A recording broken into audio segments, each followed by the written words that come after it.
ስማ ናታንን እንዳልጠራው ደግሞ ለአንተ ሲባል እዚህ ፊት ለፊት ከብት አይታረድ።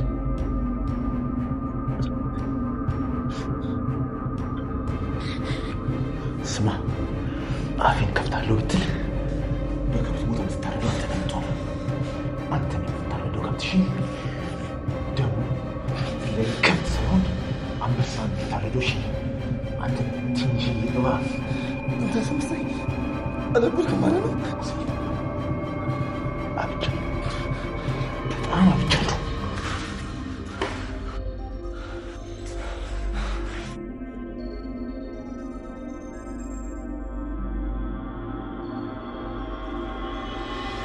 ስማ ይሄ ለእንዳንተ አይነቱ ወዳደር ነካል የኔ አይደለም። እሺ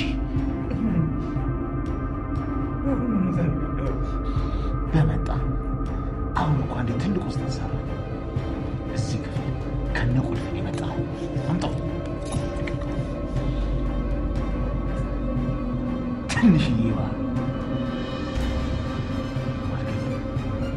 መልእክት እንድታደርስልኝና ለዛ ይነግራት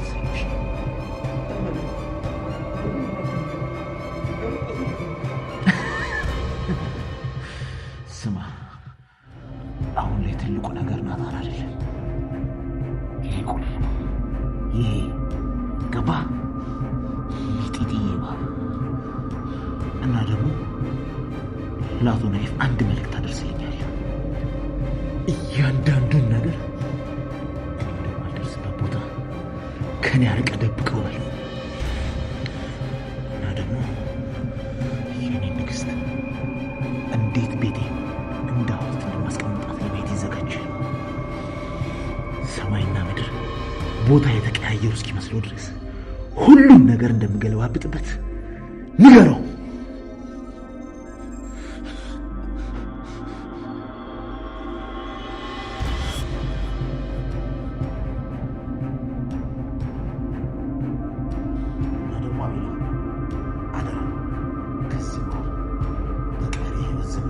በስህተት እንኳን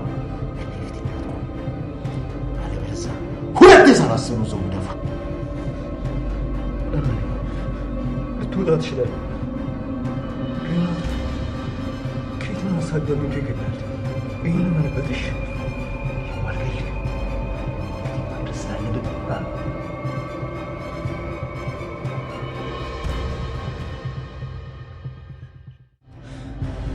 ከንቱ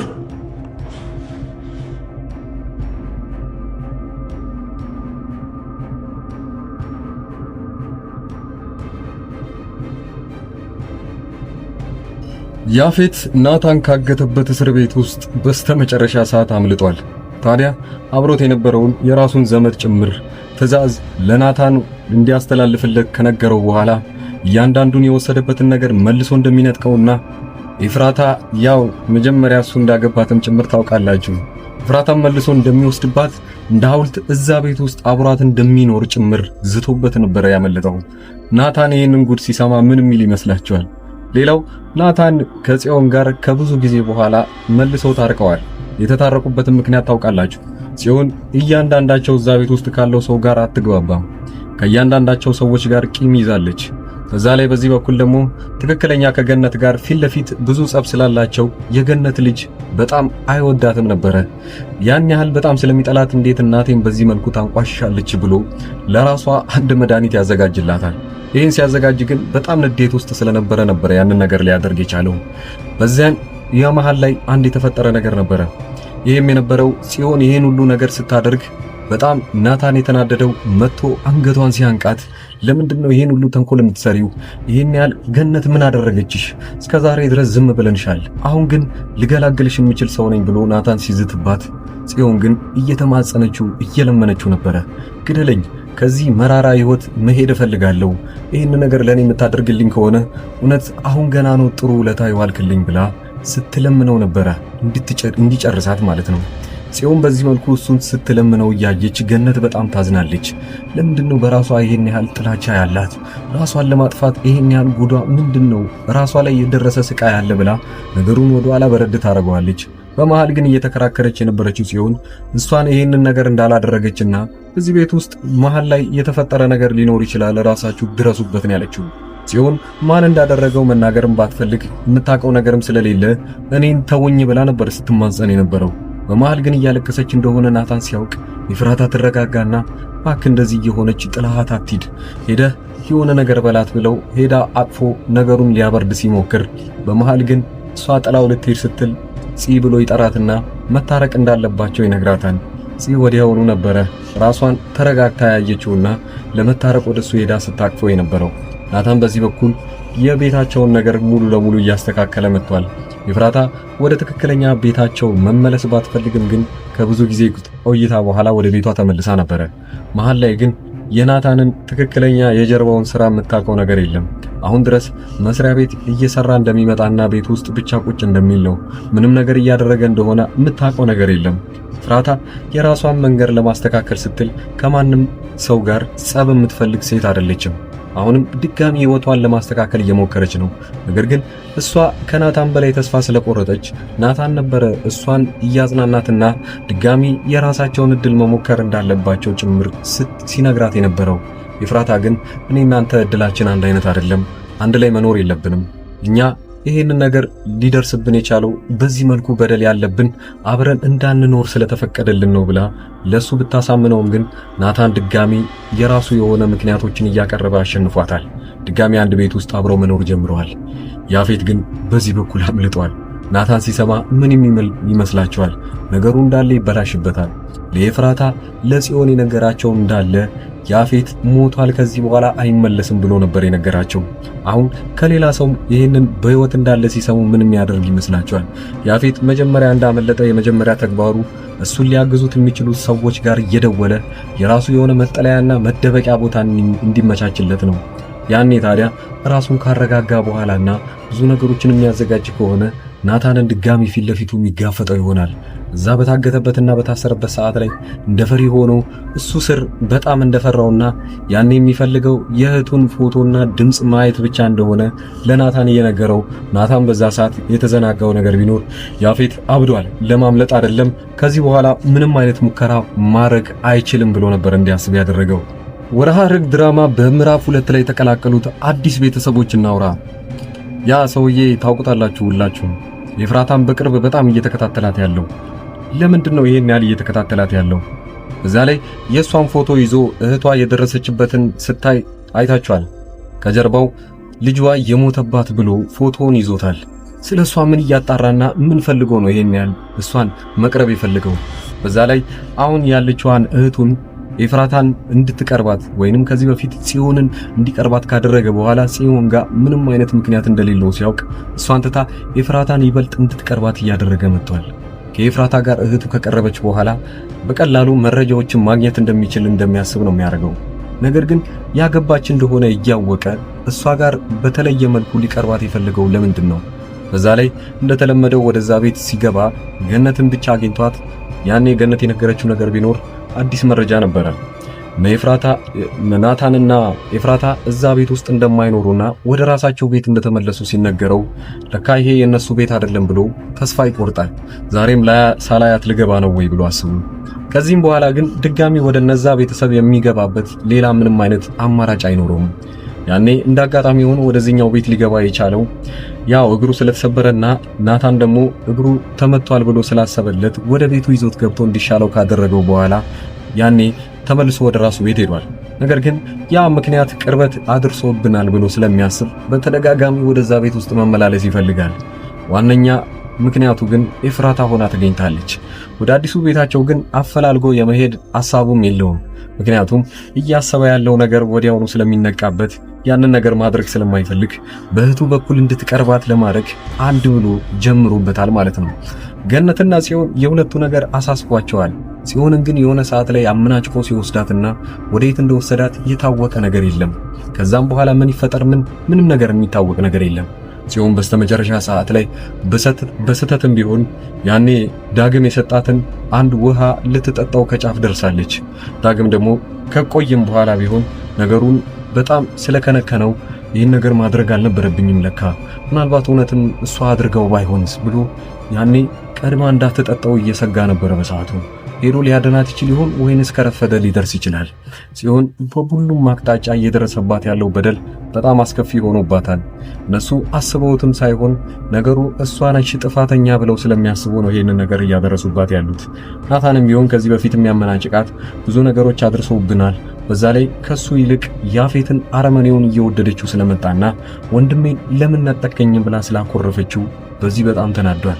ኤፍራታም ቢሆን በራሷ በኩል በጣም እየጠላቻት መጣለች። ኤፍራታ ሳትሆን ጽዮን ኤፍራታን በጣም እየጠላቻት ማለት ነው። ሌላው የሉሊትን ነገር በስተመጨረሻ እናንሳ። ሉሊት እንደ እብድ ሆና ውጪ አክት እንደምታደርግ ሁላችሁም አይታችኋል። ነገር ግን በዛ መልኩ እንዳትረዷት። እሷ እንደ በፊቱ አውሬ ሆና ተንኮሎቿን እየሰራች ነው ያለችው። ከተንኮሎቿ ጀርባ እያገዟት ያሉት አንዱ ቢኒያም ወይንም የጽዮን ፍቅረኛ የነበረው ልጅ ነው። ሌላኛው ደግሞ ያው የያፌት ዋና ቀኝ እጅ የነበረው ከዚህ በፊት አብሮ ሲሰራ የነበረው ከያፌት ጋር ሁለቱ አንድ ላይ ሆነው ለሉሊት እየሰሩላት ነው ያሉት። ሉሊት አሁንም ከጀርባዋ ምን እንዳለ የሚታወቅ ነገር የለም። ሐረግ ድራማ ሁላችሁም እንደው ያው ግራ እንደገባችሁ ጭምር እናውቃለን። የመጀመሪያዎቹን ክፍሎች ለማስተካከል በሚሞከር ደረጃ ታሪኩን ለማስተካከል እየተሞከረ ያለው ከጀርባ ምን እንደተፈጠረ እያሳየን ነው አንድ በአንድ። ስለዚህ ወደፊት ሁላችሁም ድራማው የሚመቻችሁና አሃ ለካ ይሄ ነገር ነበር ያመለጠን እስክትሉ ድረስ ያፌት መፈታቱ ደግሞ ብዙ አዳዲስ ነገሮች እንዲፈጠሩ የሚያደርገው በሱ ምክንያት ነው። ያፌት ወደ ቀድሞ ማንነቱ ይመለስ ይሆን? ብዙዎቻችሁ ብትጠሉትም ግን እሱ ጠንካራ መሆኑና ቆፍጣና መሆኑ ብዙ ሰዎች ስለሚፈሩትም ጭምር ያ ለድራማው የሚያሳምረው አንዱ አካል ሆኖ አግኝተነዋል። ቀጣዩ ክፍል ላይ ምን የሚፈጠር ይመስላችኋል? የራሳችሁን ግምት እያስቀመጣችሁልኝ ከዚህ በመቀጠል ያለው ቪዲዮ ላይ የራሴን የግል ስራዬን አስተዋውቃችኋለሁኝ።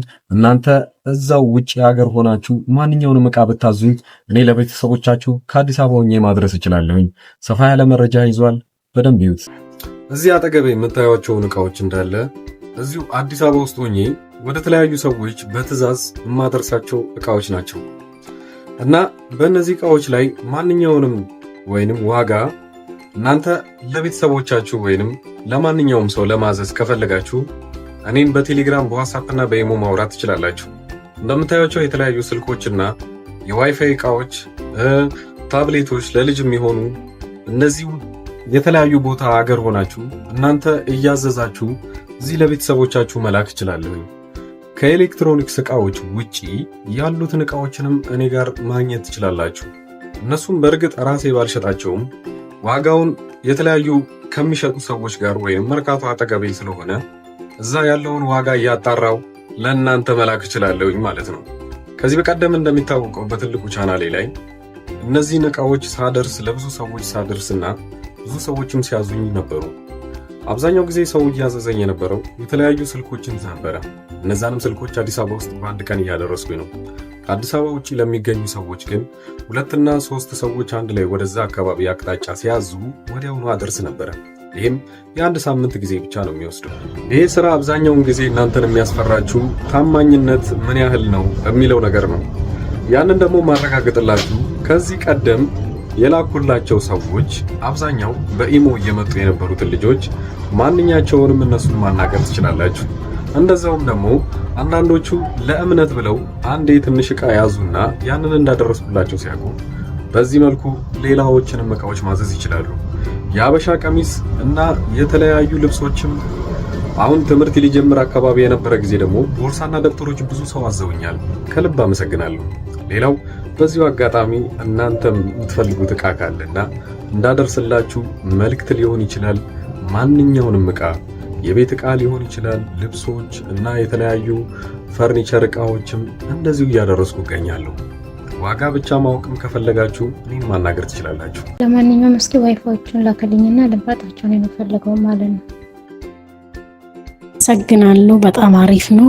እገዛለሁ ግን አሁን ሳይሆን ወደፊት የልጄ ልደት እየደረሰ ስለሆነ እንደ ስጦታ ትልክ ታደርስልኛለህ። እዛው አዲስ አበባ ወደ ለገሃር አካባቢ ናቸው እና እዛ ታደርስልኛለህ። ደውዬ እነግርሃለሁ ሁሉን። አሁን ገባኝ። እና ዋይፋው ስንት ብር ነው? እና የዋይፋው ዋጋው ስንት ብር ነው? በገንዘብ ትችላለህ? ይሄኛው ስንት ነው? እና ስንት ጂቢ ነው? እንዴት ነው? ሁሉ ሰላም አለኝ። ደህና ነኝ። ተለይና ቆይታ እንዴት ነበር? ሁሉ ሰላም ኧረ ችግር የለም። ቀሪውን ያኔ በ30 ሁሉንም አስገባልሃለሁ። ያንተንም የእሷንም የሁሉንም ባንዴ አስገባዋለሁ። ችግር የለውም። ያኔ አንተ የምትሰጣት ከሆነ ትጀምረዋለች። ማይማር ይሄንን እስቲ አጣራ። ኮፍያዎች ስንት ናቸው? እስቲ ጠይቅ እስቲ እና አጣራሽ። ብዙ አይነት ነው ያለው፣ ግን ይሄንን ነው ያደረኩልክ። እስቲ እንትን ያልኩት የላኩልክ። እስቲ ቦሌ ያምጣውና ከዛ አንተ ጋር ገኮ ሻንጣው ማለት ነው። ከዛ በኋላ አንድ ላይ ነው የምትሰጣ ከሞባይሉ ጋር ማለት ነው። ከይቅርታ ጋር ግን ከልብ ላስቸግርክ ነው። ዋትስአፕ ላይ ልኬልሃለሁ የሰውየውን ቁጥር ማለት ነው። እና የት ነው አለኝ ሉሉ ምንድነው እሱን እስቲ አንተ ከዛ እሱ ካመጣክ በኋላ ተደውልልካለች። የጀመሩት ከዚህ በፊት በነበሩት ቪዲዮዎች ላይ በለቀኩት ማስታወቂያ ነው። ያው ለሌሎቹ እና አዲስ አበባ ውስጥ ቅርብ ለሆኑ ሰዎች ወዲያውኑ በአንድ ቀን ውስጥ አድርሰንላቸዋል።